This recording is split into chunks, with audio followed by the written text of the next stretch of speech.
به نام خالق هستی چه کسی پول مرا برداشت. فصل 13 بخش دوم.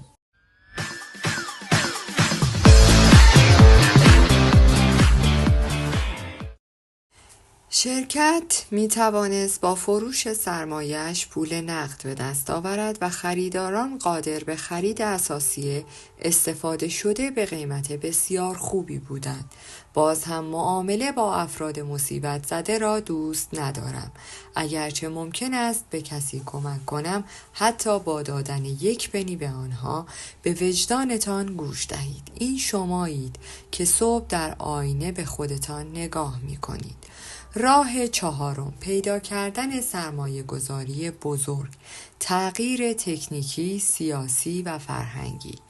در سال 1986 دولت آمریکا قانون مالیات را تغییر داد. اصلاحیه مالیات سال 1986 راه را برای مشاغل پردرآمد به منظور داشتن مزیت‌های مالی مساوی با صاحبان تجارت سخت کرد. این مشاغل شامل پزشکان، وکلا، حسابداران، معماران و سایر در ربع اس یعنی کارفرمایان می باشد.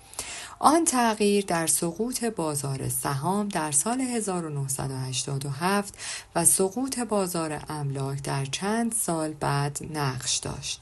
ناگهان پزشکان، وکلا، حسابداران و اتحادیه این گروه‌ها برای به دست آوردن 1 پنی قطعه‌های بزرگ املاک را فروختند. فقط برای اینکه قانون مالیات تغییر کرده بود.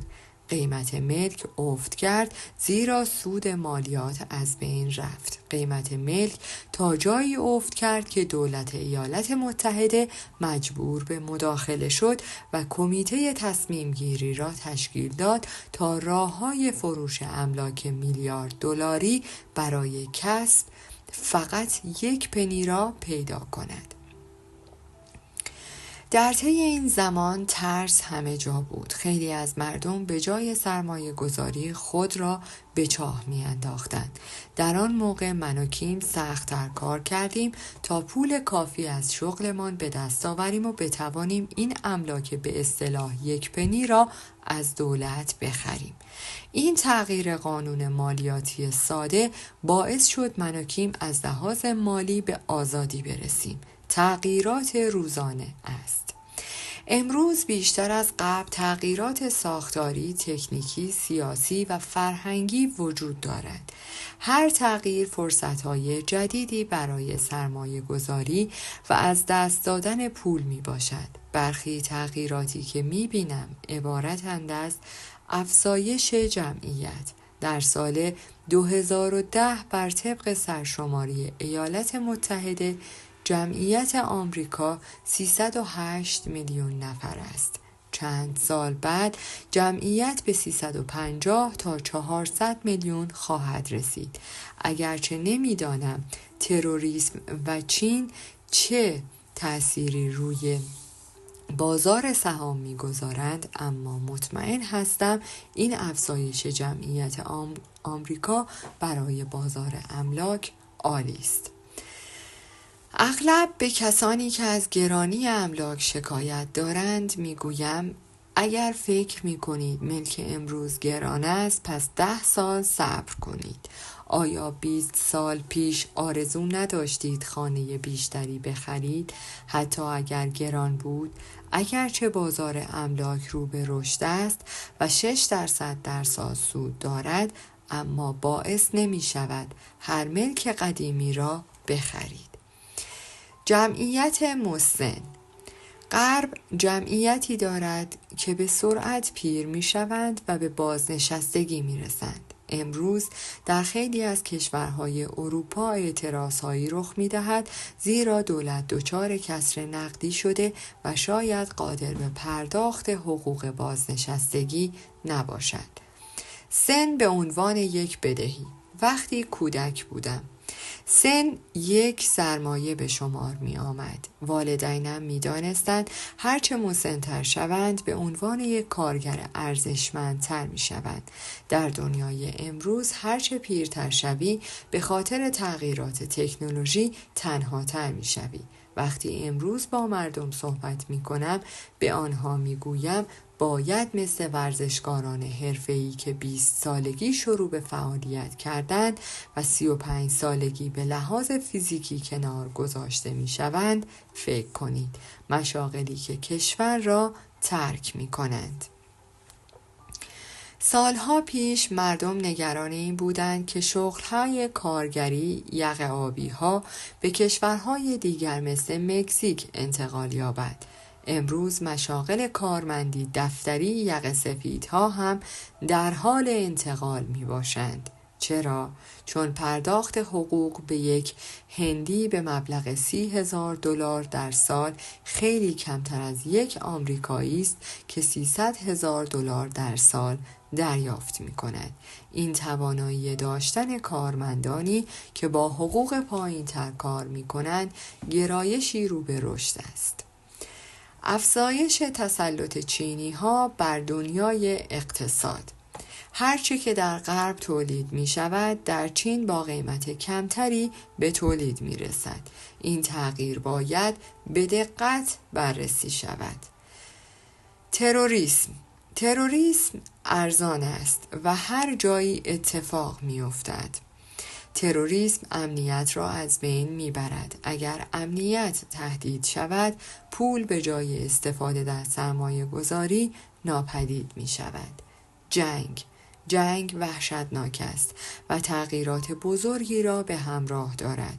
زمانی انگلستان، فرانسه، آلمان و ژاپن دشمنان آمریکا بودند، ولی حالا قدرتمندترین همپیمانان کشور ما می باشند. گاهی اوقات باید قبل از اینکه دوست شویم بجنگیم. نکته این است که جنگ زمان خوبی برای خرید است چون قیمت‌ها پایین می‌باشد. در طی جنگ جهانی دوم ژاپن بر فیلیپین و خیلی از تجارت‌های او مسلط شد. یکی از آنها شرکت معدنی طلا بود که در لیست تبادلات سهام نیویورک قرار داشت. روزی که ژاپن آن کشور و معدن را تصرف کرد، سهام آن شرکت معدنی به نزدیک 0 رسید، ولی خیلی ها به سراغ آن رفتند و فرصت عالی به دست آوردند. وقتی جنگ تمام شد، سهام شرکت معدنی دوباره به قیمت سابقش برگشت. یکی از دلایلی که من کارم را با تأسیس شرکت و به عنوان سرمایه گذار شروع کردم این بود که عمری را برای یادگیری چگونه بهتر بودن در ربح‌های ب یعنی تاجران و آی سرمایه داران صرف کردم، نه برای بودن در ربح‌های اس یعنی کارفرمایان و ای کارمندان. می‌دانستم اگر صاحب شرکت‌های خودم باشم و برای خودم سرمایه گذاری کنم نگران اشخاص دیگری نخواهم بود که کنترل زندگیم و مقدار پولی که در زمان کار و بازنشستگی کسب کرده ام را به دست گیرند. اگرچه در کوارتر اول زندگیم از سن 25 تا 35 سالگی اشتباهات زیادی داشتم، ولی در بخش‌های تجارت و سرمایه گذاری بهتر و بهتر عمل کردم. در بخش دوم از سن 35 تا 45 سالگی من و کیم از لحاظ مالی آزادی داشتیم و فقط با سود سرمایه گذاری هایمان زندگی می کردیم. مجله فوربس در مورد کسانی که آرام یاد می‌گیرند نوشت. در سال 1921 مجله فوربس مقاله‌ای تحت عنوان دانش آموزان مردود لیست برترها. این مقاله راجع به دانش آموزانی صحبت کرد که در هنگام تحصیل مردود شده بودند ولی در لیست مشارکت کنندگان شماره 1 جهان قرار داشتند. به عنوان مثال توماس ادیسون به این دلیل که برای یادگیری خیلی احمق بود از مدرسه اخراج شد. معلمان جورج وستون را یک احمق صدا می زدند. فرانک ولوس احتمالاً امتحان نهایی دستور زبان مدرسه را افتاده است. جیمز داک سلطان تنباکو بی سواد بود. جورج بیکر ارشد تمام بانکداران آمریکا گفت به عنوان یک مرد جوان یک شب کامل را نگهبانی داده است. هیچ کدام از 20 نفر که کارشان درجه 1 هستند هیچ برتری و تمایزی تا سن 45 سالگی نداشتند. همه آنها تجربه های خسته کننده‌ای داشتند تا به قله موفقیت رسیدند. آرزو در برابر منطق. وقتی سفر خودم را در سن 25 سالگی شروع کردم، هم پدر پولدار و هم پدر فقیر می دانستند من از لحاظ درسی و علمی آدم باهوشی نیستم. پدر فقیر که یک ستاره علمی بود به من گفت تو همیشه در یادگیری کند خواهی بود و از آنجایی که در یادگیری سری نبودم پدر پولدار می گفت باید به خودت یاد بدهی که هر چیز را به آرامی و برای همیشه بیاموزی.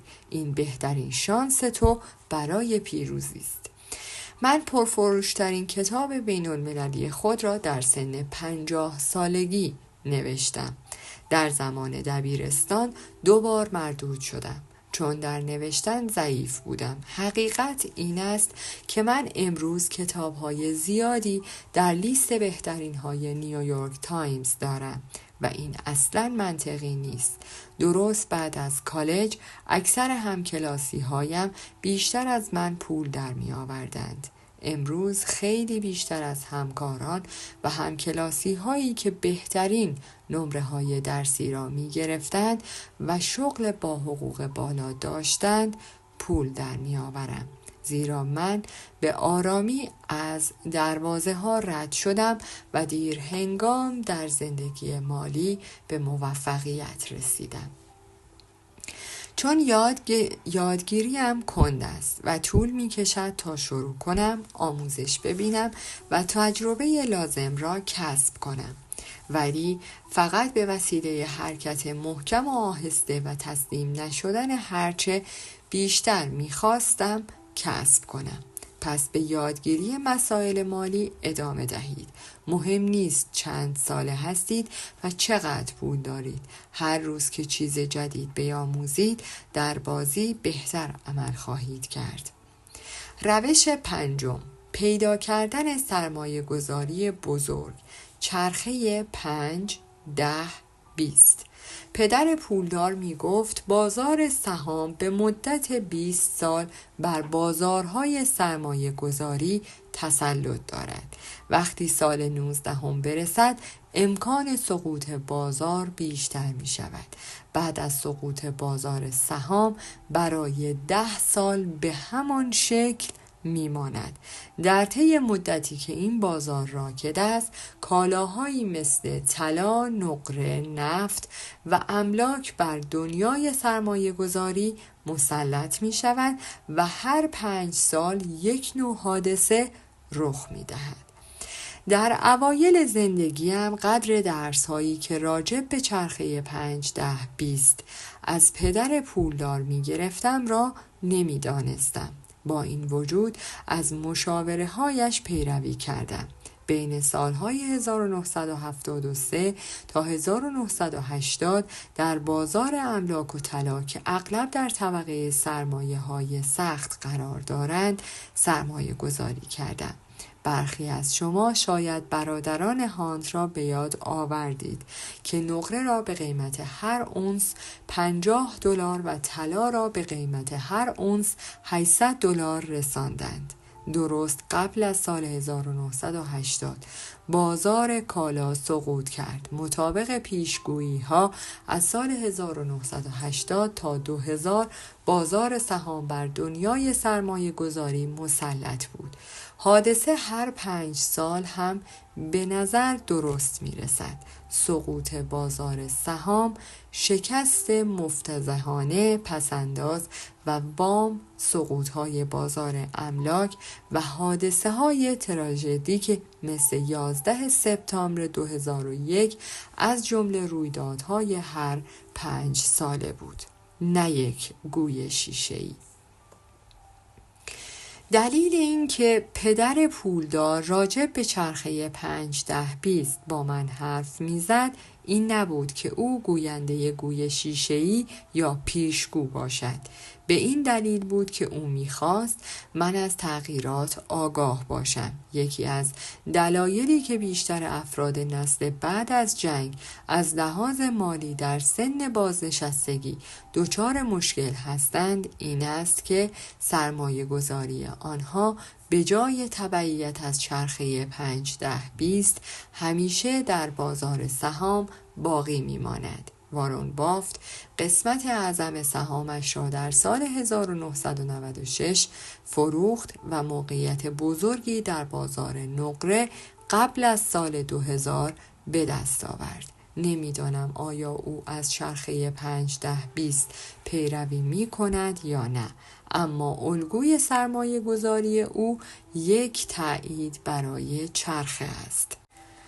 اگر چرخه 5-10-20 درست باشد، خیلی از افراد نسل بعد از جنگ نمی توانند بازنشسته شوند، زیرا در سهام باقی می مانند تا قیمتها به حالت عادی برگردد، در حالی که در این زمان باید در بازار کالا می بودند. روش یادگیری چرخه 5-10-20 در مورد من استفاده از گوی شیشه‌ای نبود. من به عنوان یک یادآوری کننده که به آینده نگاه می کند عمل کردم. برای مثال در سال 1996 وقتی طلا در تمام مدت قیمت پایینی حدود $275 داشت، من شروع به سرمایه گذاری در معادن طلا کردم. آنچه آن روز برخی از دوستانم که حساب سپرده بانک داشتند یا در بازار سهام سرمایه گذاری کرده بودند به من می‌خندیدند، اما امروز که قیمت طلا دائما بالا می رود دیگر به من نمی خندند. به عبارت دیگر، همانطور که چرخه 20 ساله به پایان نزدیک می شود، من از سهام خارج شده و به دنبال فرصت در بازار کالاهایی مثل طلا، نقره، نفت و سایر فلزات هستم. وقتی اتفاق 11 سپتامبر در سال 2001 رخ داد، اگرچه قیمت سهام افت کرد، اما من باز هم وارد آن بازار نشدم، چون می‌دانستم چرخه 20 سالش تمام شده است. در عوض به دنبال فرصت‌هایی در بازار املاک گشتم، در صورتی که قیمت ملک بالا بود. این را به بانک نبر. چرخه 5-10-20 چیزی نیست که من آینده مالی خود را بر آن بنا کنم. همانطور که گفتم یک یادآوری اولیه است که بدانید بازارها چرخه دارند. به هر حال من با دانستن این موضوع مایل نیستم در چرخه نادرست گرفتار شوم.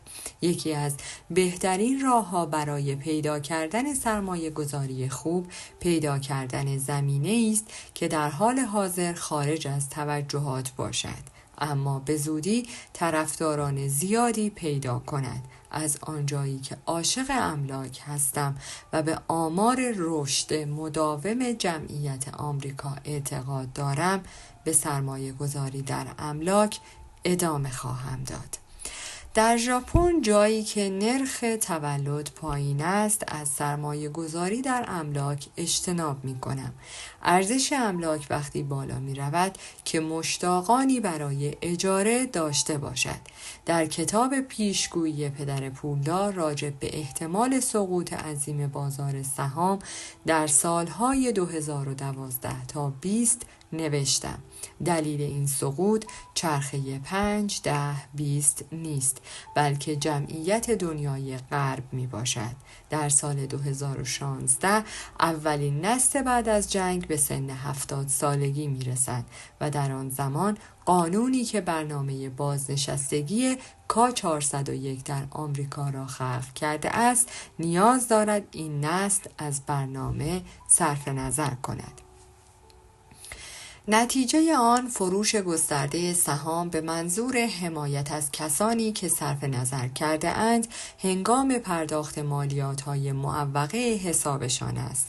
پس به خاطر داشته باشید اگر بازار در حوالی سال 2016 واقعا داغ بود و سقوط نکرد، هرچه سرمایه بیشتری داشته باشید باید بیشتر مراقب امنیت خانه مالیتان باشید، صرف نظر از اینکه چه اتفاقی برای بازار می‌افتد. روش ششم، پیدا کردن سرمایه گذاری خوب. دوستی در تجارت داشته باشید.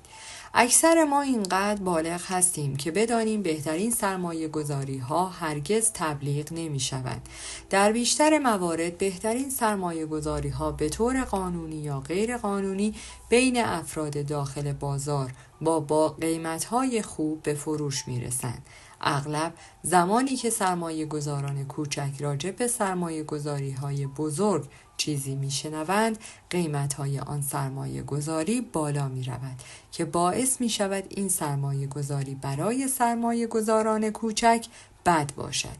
یکی از بزرگترین راه‌های پیدا کردن سرمایه گذاری بزرگ داشتن شرکایی است که هر روز در بازار می باشند. من و کیم می توانیم سرمایه گذاری های بزرگ را پیدا کنیم، زیرا بیشتر از سایر سرمایه گذاران به دلالمان پول می دهیم. به عنوان مثال، در حالی که بیشتر سرمایه گذاران به دلالان حق کمیسیون کمتری می دهند، ما علاوه بر حق کمیسیون کامل 10% سود حاصل از سرمایه گذاری را هم به آنها می دهیم. برای دلایلی چون ما بخشنده هستیم، مایلیم اولین فرصت از بهترین سرمایه گذاری را کسب کنیم.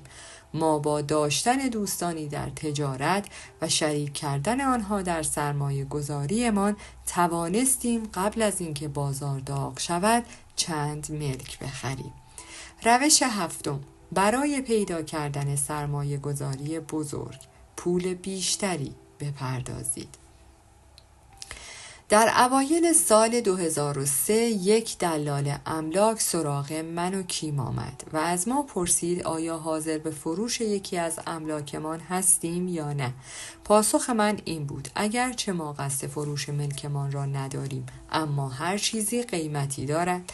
او پرسید چقدر می‌خواهی؟ بعد از 1 یا 2 روز فکر کردن گفتیم اگر 5.2 میلیون دلار بپردازید می‌فروشیم. خیلی گران است. 9.1 میلیون دلار چه؟ در آن زمان به بحث با آن مرد ادامه ندادیم. مذاکره تمام شد. هیچ کس مردم کم ارزش را دوست ندارد. پدر پولدار اغلب می گفت هیچ کس مردم کم ارزش را دوست ندارد، اما اکثر مردم برای دلایلی با کم ارزش بودن سعی می کنند ثروتمند شوند. همین موضوع برای سرمایه گذاری هم صادق است. من شخصا وقتی می بینم مردم تلاش می کنند تا پیشنهادی کمتر از آنچه می خواهم بدهند ناراحت می شوم. تجارت‌های مختلف. پدر پولدار به من و پسرش پیشنهاد داد با شناختن کامل تجارت سرمایه گذاران بهتری شویم. یک دلیل آن این است که یک سرمایه گذاری شامل املاک به اندازه تجارتی که در پشت آن قرار دارد می ارزد. پیش از این مثال زمین 10 هکتاری را مطرح کردم. برای یک کشاورز قیمت زمین $10,000 است. برای یک توسعه دهنده املاک همان زمین $100,000 می‌ارزد. چرا قیمت‌ها متفاوتند؟ زیرا آنها در تجارت‌های متفاوتی مشغول می‌باشند. یک توهین. یکی از دلایلی که قیمت ملک را 5.2 میلیون دلار اعلام کردم، در صورتی که 700,000 دلار بابت آن پرداخته بودم، طمع من نبود، بلکه به خاطر سرمایه‌ای بود که امروز آن ملک برای من داشت. وقتی دلال بلافاصله قیمت کمتری پیشنهاد داد، برای من به عنوان یک توهین بود. بگذارید شرح دهم. وقتی من و کیم آن ملک را خریدیم، یک موتل با مشکلات مالی بود و مهمان چندانی نداشت. دلیل خالی بودن آن عدم وجود موتل‌های دیگر در آن حوالی بود. وقتی من و کیم آنجا را خریدیم، تصمیم گرفتیم مدل تجاریش را تغییر دهیم. آن را به جای موتل تبدیل به آپارتمان کردیم. تجارتی که خوب می شناختیم. به عبارت دیگر، قیمت آن ملک به عنوان یک موتل 700,000 دلار نبود، بلکه به خاطر تبدیل شدن به آپارتمان در موقعیت مکانی عالی 700,000 دلار ارزش داشت. در طی 5 سال ارزش آن به خاطر تبدیل شدن به آپارتمان بیشتر شد، زیرا قصد ما از بین بردن ساختمان قدیمی و ساختن یک آپارتمان با چندین واحد و فروش آن بود. برنامه ما نشان داد می توانیم 12 واحد 3 خوابه با 2 حمام و پارکینگ بسازیم و هر کدام را 350,000 دلار بفروشیم که مجموع قیمت 2.4 میلیون دلار می شد. برای همین این ملک امروز حداقل 5.2 میلیون دلار ارزش دارد. ارزش این ملک اکنون بالاست، چون می خواهیم تجارت پشت آن را تغییر دهیم و انتظار داریم با فروش خانه‌های جدید پول بیشتری به دست آوریم. اگر دلال برنامه ما را می‌دانست، متوجه می‌شد قیمتی که برای ملک تعیین کردیم ارزش آن برای خودمان است. اگر خریدار او می‌توانست آینده را ببیند و پتانسیل تغییر تجارت ملک را درک کند، راهی برای قبول کردن قیمت ما پیدا می‌کرد و آنچه می‌خواست را به دست می‌آورد. در عوض او خود را کم ارزش جلوه داد و ما هرگز دوباره با او صحبت نمی کنیم. راه مورد علاقه برای ثروتمند شدن. اکثر مردم سعی می کنند سرمایه گذاری های خوب را ارزان بخرند و سپس آن را از دست می دهند. هوش زیادی نمی خواهد که قیمت کمتر بخواهید تا پیشنهاد خوبی ارائه دهید. بالعکس، کشف فرصت‌هایی که دیگران نمی‌بینند نشانه باهوشی است. بنابراین قبل از توهین کردن به کسی با درخواست قیمت پایین از یک سرمایه، ببینید می‌توانید پتانسیلی از زمینه سرمایه گذاری بیابید که بقیه آن را نمی‌بینند. به نظر من این بهترین راه برای ثروتمند شدن است. من بارها از این روش برای پیدا کردن معاملات بزرگ استفاده کردم. من به سادگی به دنبال فرصت‌هایی هستم که دیگران نمی‌توانند ببینند و با پرداخت مبلغ خواسته شده باعث می‌شوم هر دو طرف معامله خوشحال باشند. این راه مورد علاقه من برای ثروتمند شدن است. 4 نکته اساسی. همانطور که می‌بینید برای پیدا کردن سرمایه گذاری بزرگ بیشتر از یک راه وجود دارد. لیست 7 موردی قبل که بیان کردم به شما اجازه می‌دهد بر اساس شرایط امروز بازار روش خود را انتخاب کنید. 4 نکته اساسی این است: 1. اعداد خود را بدانید. مثل شرط بند حدس نزنید. 2. اشتباهاتی که موش‌های صحرایی می‌کنند را بدانید. 3. بخشنده باشید. 4. خلاق باشید. اگر این 4 مورد را به خاطر بسپارید، شانس شما برای پیدا کردن سرمایه گذاری بزرگ افزایش می‌یابد. بسیاری از مردم با برنامه تلویزیونی چه کسی می‌خواهد میلیونر شود آشنا هستند. این برنامه خیلی سریع در آمریکا معروف شد و طولی نکشید بینندگان فراوانی را در سراسر جهان به خود جذب کرد. تنها کاری که شرکت کنندگان میبایست انجام میدادند این بود که به یک سری از سوالات اطلاعات عمومی پاسخ دهند. با هر پاسخ درست پول بیشتری نصیب شرکت کنندگان میشد و جایزه بزرگ آن هم حداکثر مبلغ $1,000,000 بود. طولی نکشید که سؤال چه کسی میخواهد میلیونر شود در همه جا به تک کلام مردم بدل شده بود. با آن همه علاقه‌مندی که به پولدار شدن و جایزه های بزرگ قرعه کشی وجود دارد، سؤال بدیهی تر این است چه کسی نمیخواهد میلیونر شود؟ در پایان از شما دوستان عزیزم میخواهم برای حمایت بیشتر ما کانال ما را به دوستان خود معرفی کنید. برای انرژی بیشتر ما رو لایک کنید و برای ادامه پرقدرت‌تر سابسکرایب. تا درودی دیگر، درود و 200 بدرود.